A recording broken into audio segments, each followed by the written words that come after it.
China's the third most biodiverse nation in the world. I don't think I've ever met someone who knew that.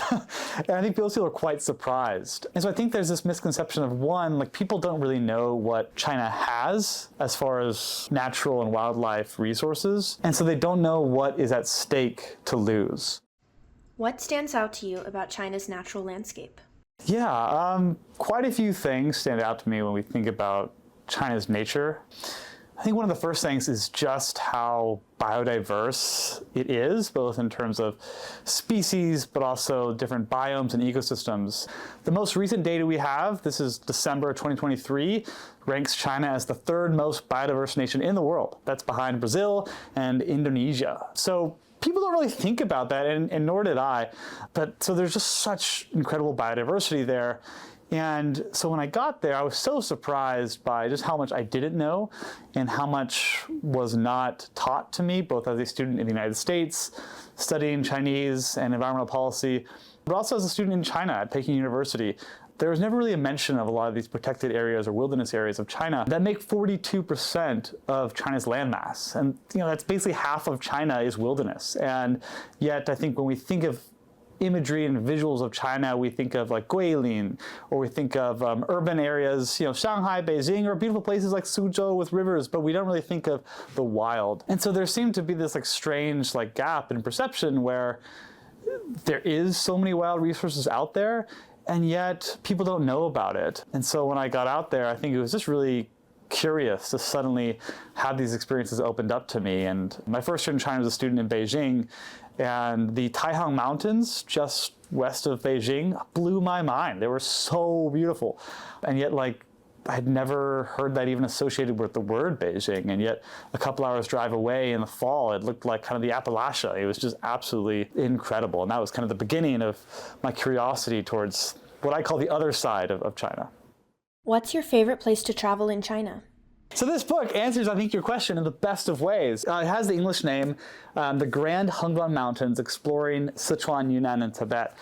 Who wrote it is actually a great question, because it's actually a collective of authors from the Chinese outdoors community who have basically submitted their photos and stories of exploration in China throughout the years, right? So you have all these pages of authors. I'm in there, yay.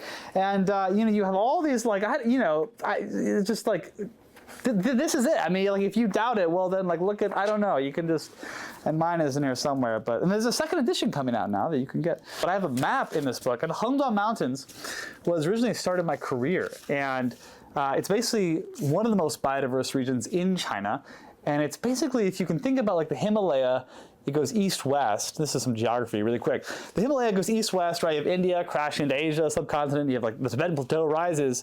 But then it meets the Tarim Basin, which is a lot harder and denser part of the Earth's crust. And it kind of curves and starts to go north-south. And the Hungan Mountains, you have also the three parallel rivers, which is a UNESCO, wildlife hotspot. Is this north-south parallel mountain range that basically covers Yunnan, Sichuan, and Qinghai, a little bit of Gansu, I guess, too. And it's just beautiful. So this is the map of the Hungan. Sorry, we're getting really nerdy here. Yes, I don't know. I love maps, and I think again this was a part of the China that no one talked about. So here are the Hungan Mountains in Chinese. I don't know if it's probably off the frame, but anyways, where's my favorite place to travel in China? Anywhere on this map. What are some common misconceptions Americans have about Chinese environmentalism? I think a common misconception is kind of what we talked about in the beginning. One, when I say China's the third most biodiverse nation in the world, I don't think I've ever met someone who knew that. And I think people are quite surprised. And so I think there's this misconception of one, people don't really know what China has as far as natural and wildlife resources. And so they don't know what is at stake to lose. In 2013, 2012, in that era, we were in the smog apocalypse era, and I think that kind of took most people's attention, and pollution, right? Smog, soil pollution, river pollution. And I don't think that the natural parts of China that weren't kind of unspoiled or were still quite pristine ever got the necessary attention. And that's really important, I think, because if you don't know what is at stake to lose, you're kind of going to devalue the entire country. And you're going to also, I think, reduce curiosity, right? I think if people don't know there's 42% wilderness or know there's these wildlife, they're never going to think about, oh, I'm going to go to Beijing and instead of studying international relations or politics, I want to study conservation. I want to like work between US and China in the environment field, right? That's not even going to be on people's minds. But I think we need people to really kind of like understand how valuable China's wildlife and is for the world. And again, like to put this in perspective, climate change, right, is one of the number one issues on our mind, and U.S.-China climate cooperation. But more and more we're seeing the data and science point to that biodiversity is key for nature as operating as a healthy carbon sink. And it's one of the biggest carbon sinks we have. And it can even be things like, ungulates, which are hoofed mammals, so yaks in the Tibetan Plateau, trampling permafrost to keep it from melting, right? So wildlife is essential, not just in like the way we think of, oh, biodiversity is good, snow leopards are great, but when you have an intact ecosystem that's also going to sequester more carbon, we're all going to come out ahead. What are some ways that attitudes towards conservation differ or are the same between the US and China? I think one of the interesting parts when you think about conservation between the US and China is, the US is much more developed, China a developing country. So you could say in China that a lot of it is so wrapped up in local economics and poverty alleviation. But also you could say in the US that a lot of conservation is wrapped up in economics, right? When you think about wolves and their impact on ranchers and cattle, right? That's really a fundamental question of impacting people's livelihoods. And the same can be said then for China on restricting people going up into the mountains to poach or take, vegetables or Chinese medicine from the mountains, right? It all deals with people's livelihoods. It's just kind of a different culture, different scale. Another one of the differences that is quite interesting is land ownership. Or ranchers will have privately owned land. In China, you have government land, you also have collectively owned land, but a lot of it then, you don't really have private land or at least leased from the government. And so that really also kind of changes the way people think about their land and their relationship with nature. In the United States, a lot of conservationists are ranchers and they are hunters who are kind of encouraged to preserve a piece of land so that you preserve a population of wildlife so that you can hunt. I mean, it's kind of a contradiction, but a lot of conservation policy has been driven by that. In China, you have this kind of more strict policy of they build a nature reserve, they have a core zone of the nature reserve, and nobody except for researchers and rangers can go into that core zone. In the United States, we have national parks, we have backcountry passes, so they manage the number of people who are using the outdoors as a resource, but you can still go in and visit these areas. Think about in COVID, the US national parks were overwhelmed by tourism. Well, China has 4 times the population and about the same times of land mass. So how to manage access to nature, you want to make it equitable, but you have 4 times the amount of people who may want to go. And that's going to be quite an interesting conundrum when we think about how to manage conservation and wildland access. Are there opportunities to explore off the beaten track in China? Great question. So the Chinese outdoors community is really fascinating. You definitely do have this majority block of people who are really kind of like maybe day trippers and there to, go walk on the concrete path, look at the site, take the selfie, like post it to their social media and leave. And it's this very structured, very like guided, like here's the fence, do not go over, like look at the site and leave experience of nature. But when I arrived in China in 2014, there was this switch going on, and it was this time where they were starting to, like their independent groups starting to plan like national long distance hiking trails like the Appalachian and PCT in the United States. And the outdoor industry was really starting to like boom. And this is, I think, also quite underreported, but there are so many Chinese people like really pushing exploration in crazy ways across China. And I go back to my prop, yay! So, oh yeah, here we are. So I think like this is my story, and Qinghai, there's my tent and nice lake. We were probably the first people to ever camp here and like take photos of this area. And so, yeah, it was, so just stuff like that, where honestly, to some degree, it feels a bit more wild than New Zealand and the United States, because the industries are so mature here that they kind of have to manage people in the backcountry by limiting the numbers and saying they're designated camping sites. In China, there's really no management system for that. So you have you have places like Jiuzhaigo or Avatar Mountains, and it's like go here only.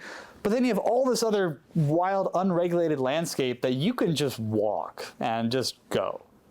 Their problems with that is that if that opportunity does not line up with the knowledge of leave no trace, for example, and best practices outdoors where people are throwing trash, they're not digging holes when they go to the bathroom outside, they're camping too close to waterways, then you have a lot of damage to the ecosystem, and trash is a big problem. And because of trash, some areas have actually been shut down to access. But in general, I think that the Chinese outdoors community is awesome, and they do so much.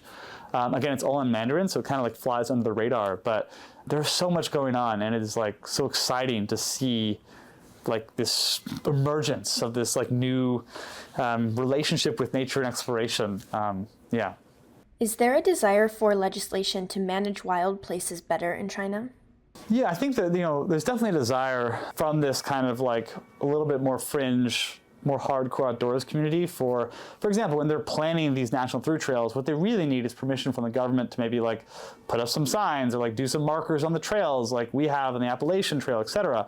But the government right now, a lot of the local governments, they're really encouraged to basically look at, their local economy and what's going to bring in the most tourism dollars, et cetera, et cetera. So if they can't make the business case for it, they're not going to get legislation or a lot of government support for these. Now, you could also look at places like Siguniangshan, the Four Sisters Mountains, which has completely commercialized climbing 17,000-foot peaks. And people are flying in from Shanghai on a 3-day weekend and climbing these peaks that make Colorado look like a joke.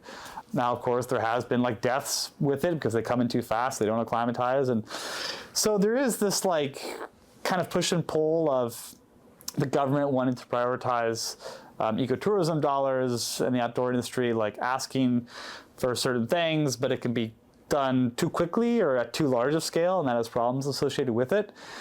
But eco-education, nature tourism has gone on the rise. We see the national parks that have been built so far. We don't see backcountry experience, we do not see unregulated, free-form outdoors experience being encouraged, but we do see let's go on a tour with this wildlife expert and we're going to observe birds, or we're going to learn what the wildlife or the the flora is in this area. And so that kind of eco-education is very, very positive. And yeah, we'll see where it goes. What are developing areas of environmental collaboration between the US and China? I think one of the interesting things that I'm watching right now with the environment is, in 2021, China announced the establishment of its first 5 national parks. A lot of those parks were based off of the US model. We were the first nation to create the national park idea. And before COVID, there were a lot of actually visits between the national park administrations of each country. The Paulson Institute was doing great work on that front. And actually, when was last November, I think in 2023, when the pandas were leaving DC and all the news was kind of going on about that, what they didn't report is that there was actually a group of Chinese officials from the new Giant Panda National Park visiting national parks in the US at the same time, which is kind of a good news in that sense, but it wasn't really reported. But collaboration is actually going on there, and the National Parks Department from the United States has been very proactive in getting that going. So I think and China's planned 44 more national parks to be announced, but they're in the plans. I think that area of collaboration and cooperation is going to be really interesting and hopefully really beneficial. And then right now I'm working on my own project called the China Outdoors and Conservation Network, and we're basically logging attempting to log for the first time all of China's local grassroots conservation groups and NGOs, where they work, their project sites, and how people can get involved. Both if you're Chinese, you want to volunteer, or if you're just a person over here and want to know more about them. And we're kind of geotagging where they work by ecosystem, by species, so that eventually you could go online and you could kind of search okay, I'm interested in China, I'm interested in waterways, or I'm interested in high altitude habitats or forest habitats or mammals, and then we could kind of spit out, here are the groups that are working in that area.